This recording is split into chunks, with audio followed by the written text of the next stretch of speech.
자, 이 종목을 보게 되면 제가 제목을 이렇게 달았어요. 오버슈팅과 매물 소화. 그럼 오버슈팅은 어떻게 우리가 기준으로 삼을까? 매물 소화라는 말은 또 어떻게 기준으로 삼을까? 물론 지금부터 하는 얘기는 황 대표의 개인적인 생각일 수 있지만 그렇게 생각하는 이유를 한번 참고해서 한번 들어보세요.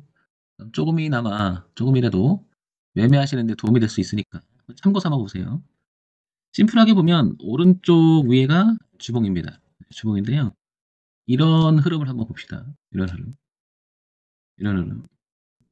그러면 2022년서부터 올해 여기 언제냐면 6월 초까지, 그리고 흐름을 바꿔놓기 시작한 게 작년 말부터 이렇게 시작이 됐습니다.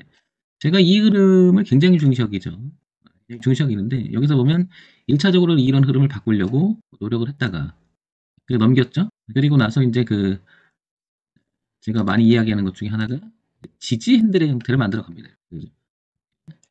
그리고 나서 저점을 높여갑니다. 그리고 이제 이 부분이죠, 이 부분. 지지와 저항을 넘기는 과정 속에서 넘기고 그 다음에 안착이 돼서 그 다음부터는 한번 올라갑니다. 이 부분 있죠. 이 부분을 저는 매물 소화를 맞췄다 이렇게 생각해요. 왜냐면 지지였던 구간이 상당히 길었어요. 근 1년 동안 거기를 다시 깨니까 저항으로 작용해서 매물 소화한 다음에 여기서 하나의 그 매집의 흔적을 만들고 변화를 만들고 그 다음에 급등을 합니다. 이 과정 속에서. 그런데 오버슈팅이라는 말은 이제 여기서 이제 황교수가 많이 쓰는 이야기고요. 여기서 이 대목이죠, 이 대목. 그냥 흐름을 바꾸는 거. 근데 이거보다는요, 이 오버슈팅의 개념도 있지만은 어떻게 보면 이건 이제 무게를 실어서 변곡하고 같은 개념이지만 한 번 더 생각해 볼 수 있는 건 바로 이것 때문인데, 이 흐름. 그러니까 무엇인가 버먼피얼셀은 이렇게 채널에 부드러운 형성을 했다가 이렇게 어느 순간부터 이 파동을 좁혀나가면서 수렴을 합니다. 그죠? 거꾸로 이제 둥글게 이렇게 돌아가죠. 이렇게. 그리고 매집의 어떤 형태를 만들고 매물 소화를 하고 저항했던 자리가 다시 지지로 바뀌면서 급등합니다. 그러면 보통 차트를 오래 보다 보니까 이런 규칙이 많더라고요. 그래서 제가 기준을 많이 삼는데 이 규칙의 대충 구조를 보게 되면 이런 형태가 되겠죠. 너무 많아요. 이게 알고 보면. 그러니까 이 파동의 길이만큼 이 파동이 갔을 때 그 가상의 추세적 흐름까지 가고 그 자리를 넘기면 의미가 있다. 이 부분을 보면 오늘 이쯤 된다고요. 그죠? 이쯤. 여기가 이 추세적 흐름이 바로 이쯤 되는 거죠. 지금. 지난번에 한번 시도를 했다가 넘어가지 못했지만 여기는 다시 지지 과정으로 이루어지죠. 이렇게, 그죠? 그 다음에 이 흐름을 깨지도 않고요. 그죠? 이렇게.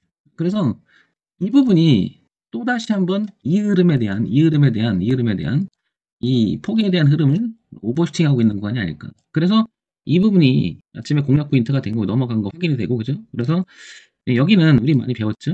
이 자리는 여기서 걸리죠. 여기서 걸리는데 거기 다시 가면 여기가 되겠죠. 월봉으로 다시 넘어오면 왼쪽 위에 바로 여기죠. 여기는 이제 우리가 많이 공부했던 자리로서 걸릴 수 있는 자리다. 소위 말해서 핸들이면서 저항이 될 수 있는 그런 자리다. 이건 제가 공개방송에서 워낙 많은 얘기 드린 자리죠. 그래서 어쨌든 여기는 의미가 있었어요. 여기 고점을 여기 상당히 고점이 있었죠. 이 자리가 고점으로서 의미가 있었고요. 그래서 이제 아침에 이거를 예측해보면 이걸 넘어가서 이런 식의 안착이 되면 여기 한 번 더 도약을 하면서 52,400원이라고 하는 이 고가를 통과할 수도 있었는데 그러지 못한 모습은 좀 나옵니다. 그러나 아직은 보다시피 진행형이라는 걸 알 수 있습니다. 또 한 번 시도할 가능성이 높다. 이렇게 걸릴 자리 걸리고 그 다음에 흐름을 바꾸면서 서서히 틀어서 다시 한번 고가에 대한 시도 이어갈 가능성이 상당히 높다. 자, 그러면 이 흐름에서 우리가 기준으로 삼아볼 만하다는 것은 흐름을 바꿀 때 이거죠. 이게 만약에 주봉의 흐름이 이게 깨진다면 그게 일봉에서는 이 흐름이 될 거고요. 그죠? 그러다 보면 이 라인쯤이 되겠죠. 이 라인쯤 되겠죠. 가격으로 본다면 흐름 따라가보니까 32,000원대. 그러니까 지금부터 한 10% 정도는 여유가 있는 거죠. 그 선을 두고 올렸다가 땡겼다가 올렸다가 땡겼다면서 이 부분이 월봉에서 여기 좀.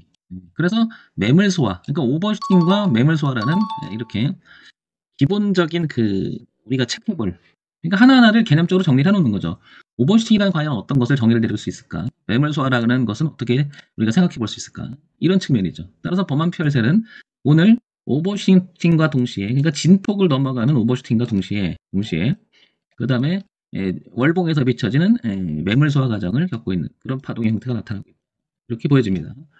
공부하실 때요, 항상 시야는 월봉, 주봉, 일봉을 동시에 본과 동시에 전체적인 추이적 흐름, 이것도 뭐 일봉만 보시면 여기서 이 흐름을 안 깬 이 흐름 굉장히 중요시 여기잖아요, 제가 이거를. 그리고 흐름을 바꾸는 중첩으로 또 파동을 바꾸죠. 그러면서 저점을 깨지 않는.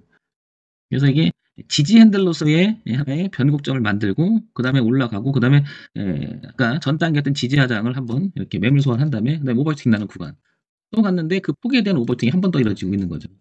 이렇게. 그런 다음에 최근의 고가는 여기 월봉에서 걸릴 만한 자리였다. 매물 소화하는 과정이다. 그 다음에 이 매물 소화가 만약에 빠지면 이쪽으로 가면 한 번 더 시설 줄 수 있을 것이고, 만약에 지금 32,000원 기준으로 내가 매매를 해서 잘못했다 그러면 손절은 짧아질 것이고, 기대 수익은 고점을 통과하는 52,000원 이상까지도 열려있다라는 것이죠.